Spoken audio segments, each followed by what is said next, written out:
Hello everyone, मैं विकास नागर स्वागत करता हूं आज की वीडियो। इंडिया और पाकिस्तान ने अचानक से सीज फायर अनाउंस कर दिया। हाँ पता है बहुत पुरानी न्यूज है, लेकिन सुनो तो सही।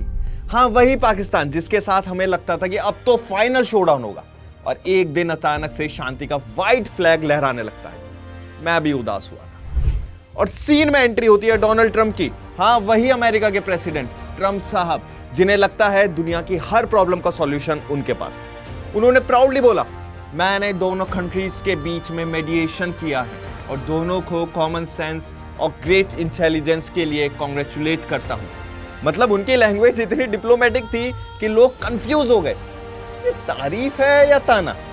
भारतीय जनता में एक ही सवाल था, क्या हो गया भाई, ये इतनी जल्दी सीज फायर कैसे अनाउंस कर दिया गया, जब पूरे देश को लग रहा था कि अब तो पाकिस्तान को घुटनों पे ले आने का टाइम आ गया है। तभी मोदी गवर्नमेंट ने बिना किसी शर्त के सीज फायर मान लिया। लोग लिटरली शॉक थे कि जरूरत क्या थी इतनी जल्दी समर्पण करने की। पूरा देश एकदम से मोदी सरकार के खिलाफ हो गया। और तो और जैसे तैसे सीज फायर अनाउंस हुआ, चलो मान लिया, पाकिस्तान ने अगली ही रात वॉलेट भी कर दिया, और जिसकी वजह से इंडियन आर्मी को एक्शन लेना पड़ा। मीडिया ने इनिशियली इस पर काफी हार्श रिएक्शन दिया, लेकिन कुछ ही देर बाद चुप भी हो गई, क्योंकि दिल्ली से कोई म्यूट बटन दबा के चला गया था। लेकिन सोशल मीडिया ने क्या करा होगा? अरे भाई, सोशल मीडिया ने तो बिल्कुल भी माफ करने के मूड में नहीं था। लोग याद कर रहे थे इंदिरा गांधी और अटल बिहारी वाजपेयी को, जिन्होंने यूएस प्रेशर के सामने भी कभी घुटने नहीं टेके। 1917 में जब इंदिरा गांधी ने ईस्ट पाकिस्तान, यानी जो आज की डेट में बांग्लादेश है, उसको लिबरेट करने के लिए पाकिस्तान के खिलाफ वॉर छेड़ दिया था, तब यूएस प्रेसिडेंट थे उस टाइम पे निक्सन। उन्होंने मिलिट्री एक्शन और सैंक्शन की धमकी दी थी इंदिरा गांधी जी को, लेकिन इंदिरा गांधी जी ने क्लियरली बोल दिया था, thank you next. She did not relent, iron lady for a reason. और आयरन ही देखो, कंगना रनौत की इमरजेंसी मूवी में एग्जैक्ट सीन दिखाया गया। कंगना, जो खुद बीजेपी सपोर्टर है, उनका क्लिप वायरल हो गया था जहां वो इंदिरा गांधी को आयरन लेडी कह रही थी। अब क्या बोले हिस्ट्री को, हिस्ट्री ने भी ट्रोल कर दिया भाई। वाजपेयी जी का भी ऐसा ही एक मोमेंट था कारगिल वॉर के टाइम पे। क्लिंटन ने भी प्रेशर डाला था, लेकिन अटल बिहारी वाजपेयी जी ने बोल दिया था, मैं आधा भारत दे दूंगा, लेकिन पाकिस्तान कल का सूरज नहीं देखेगा। और उनकी फेमस स्पीच तो आपको याद भी होगी, का खेल तो चलेगा, सरकारें आएंगी जाएंगी, पार्टियां बनेगी बिगड़ेंगी, मगर ये देश रहना चाहिए, इस देश का लोकतंत्र अमर रहना चाहिए। बॉस लेवल पेट्रियटिज्म है। 1998 में तो उन्होंने न्यूक्लियर टेस्ट भी कर दिए थे पोखरम में, बिना किसी अमेरिका की परवाह किए बिना। और आज मोदी जी से तो लोगों को और भी ज्यादा एक्सपेक्टेशंस थी, क्योंकि उनकी इमेज तो 56 इंच वाली है। लेकिन ये सीज फायर वाला डिसीजन देखकर लोगों ने कहा, बस इतना ही मोदी जी। ना कोई रीजन बताया गया, ना कोई एक्सप्लेनेशन। गवर्नमेंट ने यह तक नहीं बताया कि आखिर किस बात ने मजबूर किया था कि उनको इतना बड़ा स्टेप लेना पड़ गया। यूएस या पाकिस्तान से कोई एश्योरेंस भी नहीं आया था कि आगे टेररिस्ट अटैक्स नहीं होंगे या पहलगाम अटैक्स के कल्प्रिट्स को सजा मिलेगी। कुछ भी नहीं, ब्लैंक चेक जैसा लग रहा था ये कुछ सीज फायर। और सबसे इंटरेस्टिंग बात, भारत ने सीज फायर का अनाउंसमेंट भी नहीं किया था, कि ट्रंप ने पहले ही अनाउंस कर दिया था। मतलब थर्ड पार्टी इंटरफेरेंस ने इंडिया को खुद एक्सेप्ट कर लिया।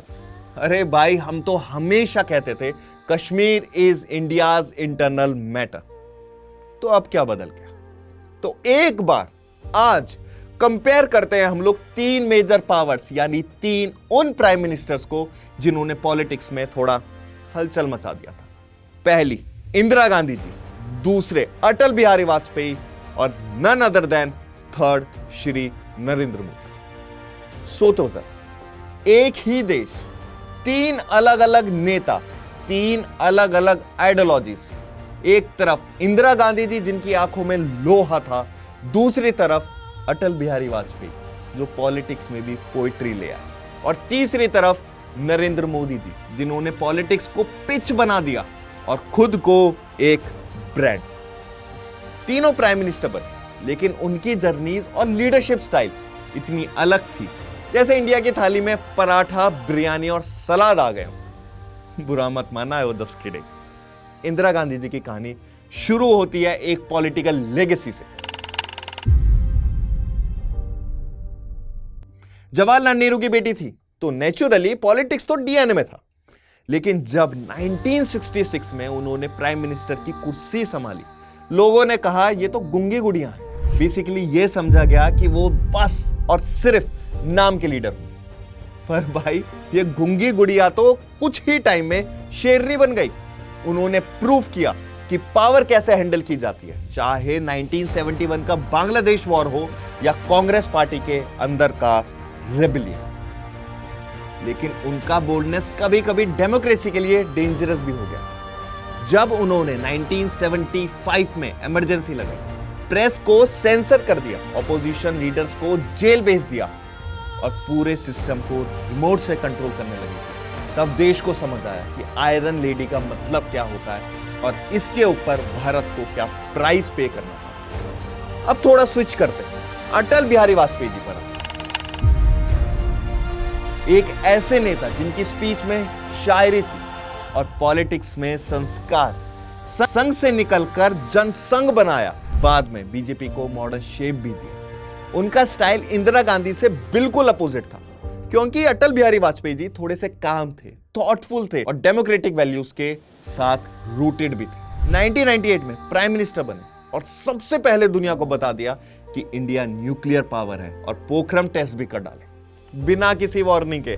और फिर पाकिस्तान के साथ लाहौर बस यात्रा भी। शायद एक ही नेता होंगे जो बम और बस दोनों साथ ले आए कारगिल वॉर में देश की लीडरशिप सामने।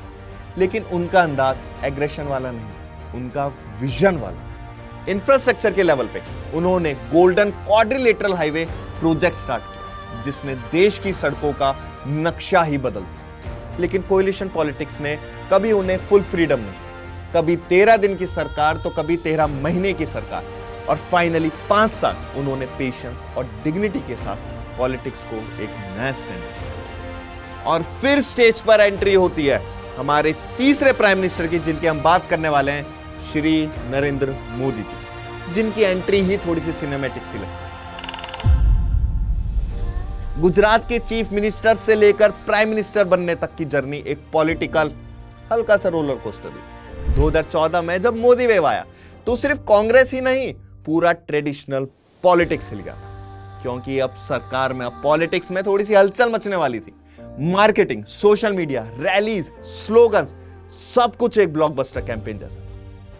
अच्छे दिन आएंगे सिर्फ एक प्रॉमिस नहीं था, एक ब्रांड बन गया था। ये एक ब्रांडिंग लाइन बन गई थी। मोदी जी की आइडियोलॉजी आरएसएस रूट से निकली, जो कि एक नेशनलिज्म की तरह, हिंदुत्व और एक स्ट्रॉन्ग सेंट्रलाइज लीडरशिप की तरह दिखाई देती। उनके टेन्योर में आर्टिकल 370 हटाया गया, कश्मीर का स्पेशल स्टेटस खत्म कर दिया गया, डिमोनेटाइजेशन ने पूरे देश को लाइन में लगा दिया था।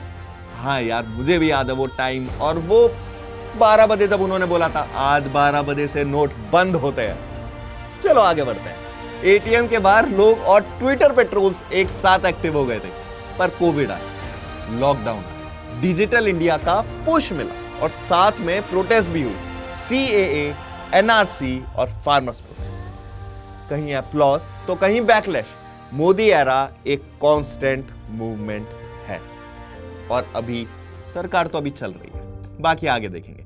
लेकिन सिर्फ काम से लेगेसी नहीं बनती, उसके पीछे थोड़ी होती है एक छोटी सी आइडियोलॉजी। इंदिरा गांधी जी की आइडियोलॉजी थी सोशलिज्म, गरीबी हटाओ, पब्लिक सेक्टर और एक स्ट्रॉन्ग गवर्नमेंट कंट्रोल। उनका अप्रोच अथॉरिटेरियन था, अगर देश चलाना है तो मुझे फुल पावर चाहिए, ऐसा कुछ टाइम। लेकिन वाजपेयी जी का थोड़ा सा कामनेस वाला था। उन्होंने संघ की आइडियोलॉजी को मॉडर्नाइज किया और इंक्लूसिव गवर्नेंस का एग्जाम्पल सेट किया। और मोदी जी की तरफ अगर हम जाते हैं तो उनका अप्रोच है एक विजन, एक लीडर और एक डिसीजन, यानी सेंट्रलाइज अथॉरिटी, फास्ट एग्जीक्यूशन और भाषण के साथ एक्शन। इन तीनों देश के प्रधानमंत्रियों की कंपैरिजन होती है तो कुछ सिमिलैरिटीज भी दिखती हैं। तीनों ने देश को ग्लोबल स्टेज पर उठाया।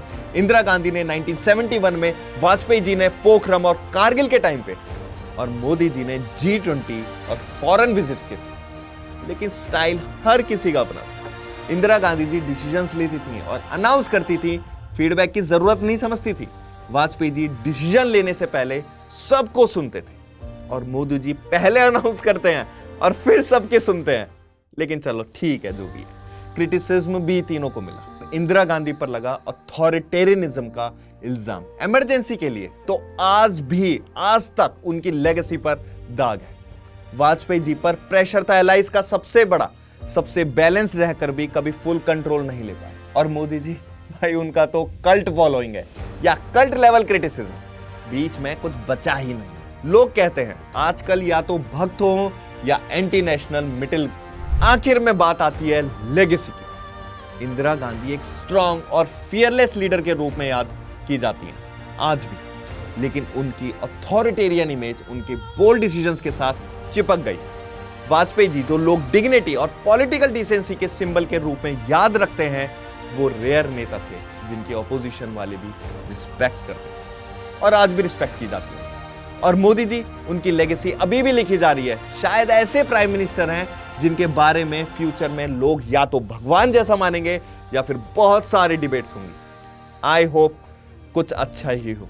लेकिन एक बात पक्की है, उन्होंने पॉलिटिक्स को एक मास लेवल पे कनेक्ट किया है, एक ब्रांड लेवल बनाया है, एक ब्रांड लेवल स्ट्रेटजी बना दिया है। तो दोस्तों, इंदिरा गांधी ने अथॉरिटी दिखाई, वाजपेयी जी ने रिस्पेक्ट कमाई और मोदी जी ने डोमिनेंस स्टैब्लिश किया। एक ने पावर के थ्रू रूल किया, दूसरे ने डायलॉग के थ्रू और तीसरे ने डिजिटल दुनिया के थ्रू। देश तीनों में से किस पाथ पे जाता है वो तो आप डिसाइड करेंगे। लेकिन अगर आपको ये वीडियो पसंद आया है तो लाइक करो, कमेंट में अपना फेवरेट प्राइम मिनिस्टर लिखो और हाँ, शेयर जरूर करना, वरना जैसे इमरजेंसी में प्रेस बंद हो गई थी वैसे आपके नोटिफिकेशन भी म्यूट हो जाएंगे। मिलते हैं अगली वीडियो में, इंतजार रहेगा आपसे फिर से मुलाकात का। Till then take care, bye bye, see you soon.